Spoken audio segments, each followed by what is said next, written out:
Ano po ang pwedeng isampang kaso sa pagbabanta na ipakakalat o isasend niya ang mga video ko sa family ko at sa Saudi Arabia government? Ano po muna yung video na ikakalat? Yun ang pala po? aalamin natin sa kanya. Hindi po. Para maliwanag. Oo. Pero syempre, I would assume makakasirang puri Oo, niya yan. oo, attorney. So, ang matanong, may pinapagawa ba? Bakit kailangan ipakalat?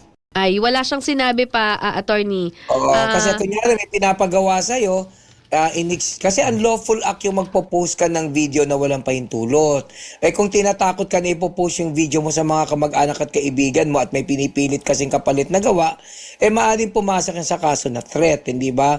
Although I think it would not be grave threat, baka pumasok sa light threat, maliit na kaso lang naman yon, hindi ba? Pero, the moment na pinost niya at pinakalat niya yung video mo, at yun po ay defamatory, mapanirang puri. So pag mapanirang puri yan, maaari mo siyang demanda po ng cyber libel. Antayin mo yon kasi ang kulong doon ay talagang 8 taon din, hindi ba? So kapag ginawa niya yan, it's very, very damaging for you, cyber libel yan. Ang tanong, paano attorney kung yung pinost naman kahit mapanirang puri, totoo? Patay. So tandaan nyo po, truth is not a defense in libel.